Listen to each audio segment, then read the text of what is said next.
Hello students, so in this video lecture we will be talking about some of the questions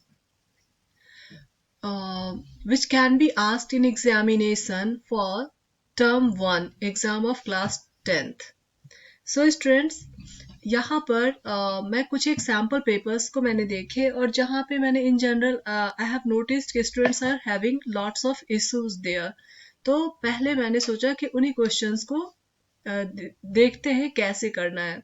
so chapter है आपका life process और यहाँ पे मैं graph वाले कुछ एक क्वेश्चंस को एक्सप्लेन करने की कोशिश करूंगी जहाँ पे मैंने नोटिस किया बच्चे गलती कर रहे हैं। सो फर्स्ट आपके पास जो ग्राफ है आप स्क्रीन पे देख पा रहे हैं। हमारे पास एक्स एक्सिस के अलोंग जो है वो टाइम इन सेकेंड्स दे रखा है विच इज 0, 30 एंड 60 सेकेंड्स करके इंडिकेशन है। Y के अलोंग जो है आपके पास ये ब्लड लैक्टिक एसिड है। सो स्टूडेंट्स आप यहाँ पर क्या देख रहे हैं, ये हमारा ब्लड लैक्टिक एसिड्स को दिखाया जा रहा है। ये हिस्सा जो है ये ब्लड लैक्टिक एसिड्स के डिपोजिशन को दिखाया जा रहा है। ठीक है, अब हम यहाँ पर क्या देख रहे हैं कि वी हैव एक एथलीट है जो एक्सरसाइज कर रहा है, 400 मीटर की रेस या रनिंग कर रहा है और उस समय उसके बॉडी में जो लैक्टिक एसिड की डिपोजिशन है, कॉन्सेंट्रेशन है, उसको हम देखने की कोशिश कर रहे हैं। So we have these points like A B C D and E. हमारा क्वेश्चन है lactic acid production has occurred in athlete while running in the 400-meter race. Which of following process explain this event? So students आप यहाँ पे क्या देख रहे हैं कि जैसे ही हमारी एथलीट ने रनिंग स्टार्ट की, जब विगरस एक्सरसाइज की कंडीशन होती है तो वहां पे एनारोबिक रेस्पिरेशन होता है और एनारोबिक रेस्पिरेशन की वजह से concentration of lactic acid at point D you can see कि यहाँ पे लैक्टिक एसिड का मैक्सिमम आपको कॉन्सेंट्रेशन देखने को मिल रहा है, जिससे कि मसल फटीग या सीवियर पेन फील होती है एथलीट के अंदर। और फिर आफ्टर सम टाइम क्या होता है, वो जो है लैक्टिक एसिड का कॉन्सेंट्रेशन कम होता है और सेलुलर रेस्पिरेशन या ऑक्सीडेशन का प्रोसेस सफिशिएंट ऑक्सीजन के सप्लाई में फिर स्टार्ट होता है और लैक्टिक एसिड की कॉन्सेंट्रेशन जो है डिक्लाइन हो जाती है। तो आप डी पे मैक्सिमम कॉन्सेंट्रेशन देख रहे हैं और धीरे धीरे फिर ये लैक्टिक एसिड का कॉन्सेंट्रेशन घटता हुआ देख रहे हैं। सो यह एनारोबिक रेस्पिरेशन है जहां पे इनसफिशिएंट ऑक्सीजन की वजह से विदाउट ऑक्सीजन या एब्सेंस ऑफ ऑक्सीजन की वजह से जो रेस्पिरेशन हो रही है, रिजल्ट क्या मिल रहा है आपको, लैक्टिक एसिड का डिपोजिशन। ओके, तो ये एनारोबिक का केस है। नाउ स्टूडेंट्स यहाँ पर हम एक नेक्स्ट क्वेश्चन देख लेते हैं ग्राफ वाला। यहाँ देखिए एक ग्राफ है हमारे पास, यहाँ भी एक्स एक्सिस के अलोंग टाइम पीरियड है, मिनट्स में दिखाया जा रहा है। वाई के अलोंग जो है वो एनर्जी सप्लाइड है, परसेंटेज आपके पास है। अब यहाँ पे आप क्या देख रहे हैं, 0, 25, 50, 75 एंड 100। हमारे पास ग्रीन और ब्लैक कलर के दो ग्राफ दिखाई दे रहे हैं, plot A and plot B. Students, here the question is choose the correct combination of plots and justification provided in table. Okay, so we have a table. अब इस table के अंदर आपसे पूछा जा रहा है कि जो हमारा प्लॉट है यह क्या है, एरोबिक है या एनारोबिक है। अगर एरोबिक है तो कितनी अमाउंट ऑफ एनर्जी जो है हमारी मिल रही है। ठीक है, तो एनर्जी जो है लो है या हाई है और किस केस में हाई है या लो है ये हम समझने की कोशिश करेंगे। सो स्टूडेंट्स पहले हम लोग प्लॉट ए को देखते हैं। प्लॉट ए के कंडीशन में हम क्या देख रहे हैं यहाँ पर कि हमारी जो एनर्जी है, ठीक है, ये एनर्जी क्या हो रहा है, 25 से एनहेंस होना स्टार्ट हुआ और हम क्या देख रहे हैं कि एनर्जी हमारी लगातार बढ़ती चली जा रही है। ठीक है, प्लॉट बी के अंदर हम क्या देख रहे हैं कि initially energy was at max but धीरे धीरे वो डिक्लाइन होना शुरू हो गया और फिर बाद में जाके हम देख रहे हैं कि एक कांस्टेंट सी स्थिति आ रही है और प्लॉट ए के अंदर मैक्सिमम अटेन करने के बाद हमारा जो है एक आप कह सकते हैं कि यूनिफॉर्म सी हमें ग्राफ मिल रही है। तो अब आप यहाँ पे क्या समझेंगे, जो प्लॉट ए है यह हमारा एनर्जी एनहेंस हो रहा है, बढ़ता चला जा रहा है, यह एरोबिक रेस्पिरेशन का केस है। जबकि प्लॉट बी में एनर्जी हमारी डिक्रीज हो रही है और यह जो है एनारोबिक रेस्पिरेशन का केस है। तो आपके टेबल से जो इंफॉर्मेशन निकल के आएगी, correct information will be plot A aerobic respiration while plot B it's anaerobic respiration, and justification will be like amount of energy is high and consistent in aerobic and low in anaerobic। तो आपने देखा कि जो plot A है उसमें energy बढ़ती चली गई। Okay students, so we'll move to the next question।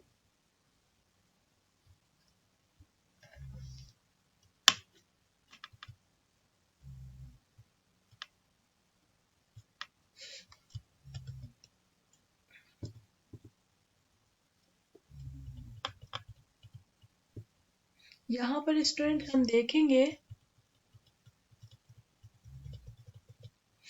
तो हमारे पास क्या है, एक ग्राफ है जो कि इंडिकेट करता है average rate of blood flow in different blood vessels. अब स्टूडेंट्स हमें पता है कि ब्लड जो है क्लोज सर्कुलेटरी सिस्टम के अंदर ब्लड जो होते हैं वो aorta, arteries, arterioles, capillaries, venules, when and vena cava में होके गुजरती है ना। ये बहुत इंटरेस्टिंग फैक्ट है स्टूडेंट्स। आप एक्स एक्सिस के अलोंग डिफरेंट जो ब्लड फ्लो ब्लड वेसल्स है हम उसको देख पा रहे हैं। जो वाई एक्सिस है इसमें हम देख रहे हैं rate of blood flow in centimetre per second, ठीक है। और we have figures like 0, 5, 15, 20, 25, 30, 35, 40 and so on.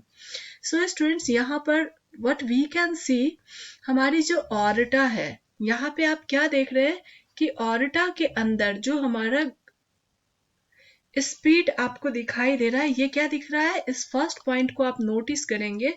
So you will notice कि it is 40 centimetre per second, यानी कि ऑर्टा के अंदर जो ब्लड की फ्लो है यह क्या है, 40 सेंटीमीटर पर सेकेंड। जैसे ही हमारी अगर आप हार्ट के स्ट्रक्चर को रिकॉल कर पा रहे होंगे तो आप देखेंगे कि जो हार्ट है हमारी वो 4 चैम्बर्ड स्ट्रक्चर है, और ये है लेफ्ट, जो हमारा राइट होता है वो जिसका हार्ट है उसका राइट हो जाता है, तो ये उसका लेफ्ट है। अपर हाफ ऑरिकल है, लोअर हाफ वेंट्रिकल है। ये वाला जो हिस्सा होगा ये राइट होगा, ऑरिकल और वेंट्रिकल, ठीक है। अब स्टूडेंट्स हमें पता है कि लेफ्ट वेंट्रिकल से ऑक्सीजनेटेड ब्लड जो है पूरे बॉडी पार्ट्स को पहुंचाई जाती है। तो इस केस में क्या हो जाएगा, वो ऑर्टा के थ्रू फ्लो होती है और वेंट्रिकल कॉन्ट्रैक्ट होता है, तो मैक्सिमम प्रेशर होने की वजह से यहाँ पे ब्लड की स्पीड जो होती है वो मैक्सिमम आपको देखने को मिल रही है। उसके बाद अगर हम बात करें आर्टरीज के अंदर, तो सेकंड नंबर पे हमारी आर्टरी है which is less than 40, but आप क्या देख रहे हैं कि अच्छी स्पीड है यहाँ पर भी। आर्टरीज के बाद हम आर्टेरियोल की बात करते हैं, तो यहाँ पे आपको डिक्लाइन देखने को मिल रही है और यह नियर अबाउट 20, जो अगर आप देखेंगे आर्टेरियोल के अंदर तो 20 के आसपास जो है ये हमारा सेंटीमीटर पर सेकेंड की स्पीड हमें दिखाई दे रही है। कैपिलरीज के अंदर बिल्कुल आप डिक्लाइन देख रहे हैं, यह जो है 0 से थोड़ी सी स्लाइड होता क्या है, कैपिलरीज जो होती है बहुत फाइन, बहुत नैरो, इसके अंदर जो होती है बहुत नैरो ब्लड वेसल्स है, बहुत फाइन ब्लड वेसल्स है, जिसकी डायमीटर बहुत कम होती है और यहाँ पे रेसिस्टेंस मैक्सिमम होने की वजह से कैपिलरीज के अंदर ब्लड की फ्लो की स्पीड मिनिमम होती है। फिर वेन्यूल्स के अंदर थोड़ी सी बढ़ती है, वेन के अंदर उससे ग्रेटर होती है, और वेना कावा में सुपीरियर और इंफीरियर वेना कावा, जहाँ पे कि पूरे बॉडी पार्ट से ब्लड को कैरी करके लाया जाता है राइट ऑरिकल के अंदर यहाँ पे अच्छी स्पीड हमें देखने को मिलती है। सो इन दिस वे हम कंक्लूड कर सकते हैं कि ऑरिटा के अंदर स्पीड सबसे ज्यादा होगी और ब्लड कैपिलरी जो है वहां पे मिनिमम स्पीड हमें देखने को मिलेगी। Okay, so will move ahead for next question.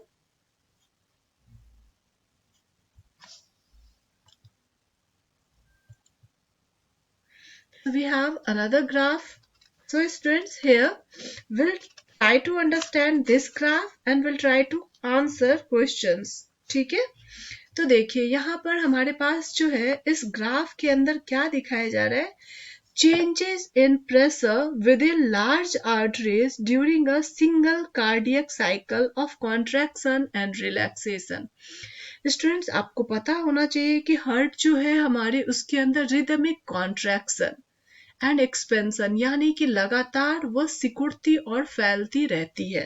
ठीक है, अब ऐसा जब हो रहा होता है सिस्टोल यानी कि हार्ट के कॉन्ट्रैक्शन को कहते हैं डायस्टोल, या हम रिलैक्सेशन हार्ट के रिलैक्स कंडीशन को हम कहते हैं जब एरिया हमारी मैक्सिमम होती है, प्रेशर मिनिमम होती है, उस कंडीशन को हम डायस्टोल कहते हैं। वाइल सिस्टोल के अंदर एरिया रिड्यूस होती है और प्रेशर एनहेंस हो जाती है। सो यहाँ पर हम क्या देख रहे हैं, हमारे पास जो ग्राफ है वह ग्राफ किस चीज को दिखा रहा है, two phenomena which is systole and diastole, और इसके लिए आर्टेरियल प्रेशर 80 से 120 का रेंज है हमारा। अब स्टूडेंट्स, यहाँ पे जो हमारी ग्राफ है इसको हम समझने की अगर कोशिश करें तो हम क्या देख पा रहे हैं कि इस ग्राफ के अंदर हमें सिस्टोल, यहाँ पर हम क्या देख रहे हैं, द वैल्यू इज 80।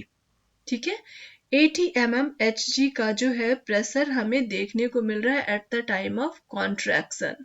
ठीक है, लेकिन कॉन्ट्रैक्शन जैसे ही हो रहा है प्रेशर एनहेंस हो रही है और आप क्या देख रहे हैं, सिस्टोल के समय मैक्सिमम प्रेशर हमारी 120 के पास पहुंच रही है, बट वंस कॉन्ट्रैक्शन जैसे ही कंप्लीट हो गई क्या हो जाएगा, रिलैक्सेशन की तरफ मूव ऑन करेंगे और प्रेशर डिक्लाइन करना शुरू कर देगा। अब यहाँ पे हम क्या देख रहे हैं कि हमारी जो है एक स्मॉल सी पीक हमें देखने को मिल रही है।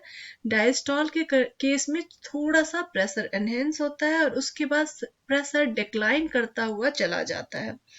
सो यहाँ पर हम देखेंगे एक नॉर्मल ब्लड प्रेशर जो होती है, इसके अंदर आप देखेंगे कि नॉर्मल जो सिस्टोलिक है यह 120 को दिखाता है और डायस्टोलिक के अंदर 80, और ध्यान रखेंगे mmHg जो है यह आर्टेरियल प्रेशर को मेजर करने के लिए यूज होता है। सो 80 mmHg एंड 120 mmHg, यह जो है एक नॉर्मल कंडीशन है जहां पे 120 सिस्टोलिक और 80 mmHg डायस्टोल को दिखाया गया है। Now students, we have another question. एक और ग्राफ का क्वेश्चन है, हम लोग इसे समझने की कोशिश करते हैं।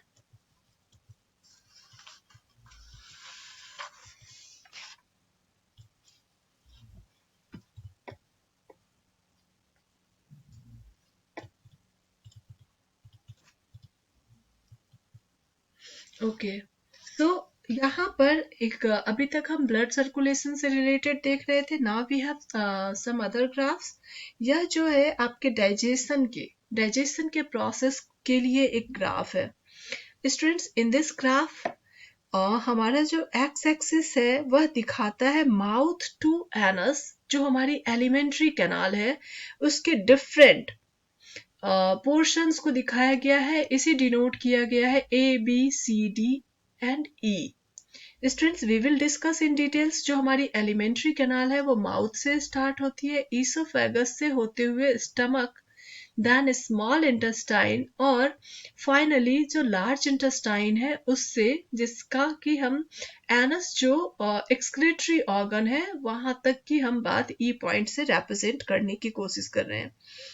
In this graph, carbohydrate, protein and fats are chemically digested as food passes through the human digestive tract. The latter represents the sequential structure that make up the digestive tract. Here students, black line represent carbohydrates, green line fats, and red line proteins.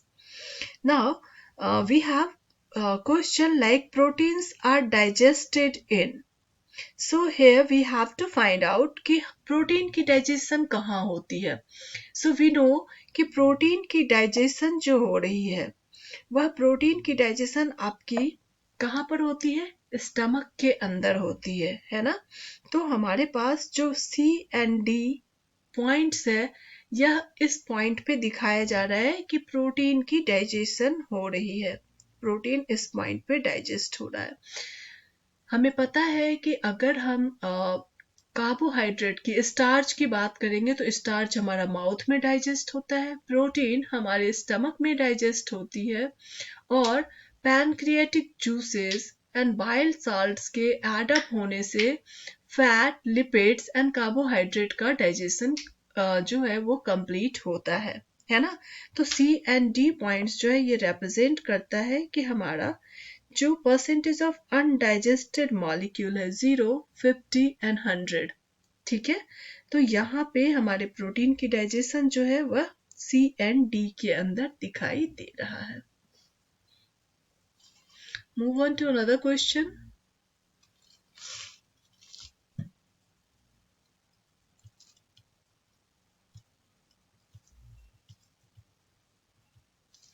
अब students यहाँ पे हमें enzyme activity, जो हमारा y axis है वह enzyme activity and x axis जो है pH की वैल्यू को दिखाया जा रहा है. The two graphs show the relative activities of two enzymes in solution of varying pH. Which of the following choices correctly identifies the enzymes? हमसे यहाँ पे पूछा जा रहा है कि कौन सी चॉइस होगी. अब स्टूडेंट्स यहाँ पे हमें रिकॉल करना है कि प्रोटीन के डाइजेशन, जो हम स्टमक में डाइजेशन की बात कर रहे थे, उसके लिए एसेंशियल था HCl का सिक्रेशन. हमने देखा कि प्रोटीन के डाइजेशन के लिए हाइड्रोक्लोरिक एसिड के सिक्रेशन की रिक्वायरमेंट होती है, क्योंकि प्रोटीन डाइजेस्टिंग एंजाइम्स जो होते हैं वो इनएक्टिव होते हैं एल्कलाइन मीडियम में. उनको एक्टिव करने के लिए एसिडिक मीडियम नीडेड होती है, जो कि स्टमक से जब सिक्रीट होता है HCl तो वो एक्टिव हो जाते हैं. अब जब हमारी मीडियम एसिडिक हो गई तो of course value should be less than 7. ठीक है, तो यहाँ पे हम क्या देख रहे हैं, एंजाइम एक्टिविटीज को हम फर्स्ट ग्राफ के अंदर देख रहे हैं कि जो हमारा pH है 1, उसके पास एक्टिव हो रखा है एंजाइम, और 2, 3, 4 नियर अबाउट आप कह सकते हैं मैक्सिमम एंजाइमेटिक एक्टिविटीज आपको देखने को मिल रही है. ठीक है, सेकंड जो आपका ग्राफ है उसके अंदर आप क्या देख रहे हैं, सेकंड ग्राफ के अंदर आप देख रहे हैं कि हमारे 6 तक हमारी एंजाइमेटिक एक्टिविटीज ऑलमोस्ट बहुत स्लो है, ना के बराबर है. बट जैसे ही मीडियम हमारा एल्कलाइन होने लग गया, 7 से अबव हमारी मीडियम हो रही है, एंजाइमेटिक एक्टिविटीज एनहेंस हो रही है. पहले तो हमने समझा कि protein enzyme, protein digesting enzyme, वह पेप्टोन्स में से पेप्सिन एक one of the important protein digesting enzyme है, जो वर्क करती है एसिडिक मीडियम में. दूसरी तरफ हमारे पास एक एंजाइम है कार्बोक्सीपेप्टिडेज. कार्बोक्सीपेप्टिडेज जो है, इसके वर्क करने के लिए मीडियम शुड बी एल्कलाइन, तो pH की वैल्यू जो है आपकी एनहेंस हो जाएगी. और यहाँ पे आप देख रहे हैं कि करेक्ट आंसर आपका हो जाएगा फर्स्ट ग्राफ के लिए पेप्सिन और सेकंड ग्राफ के लिए कार्बोक्सीपेप्टिडेज हो जाएगा. So in this way students we have completed some of the questions based on graph. So do hope now you will feel comfortable while solving questions of life process based on graph. Okay, thank you students for watching.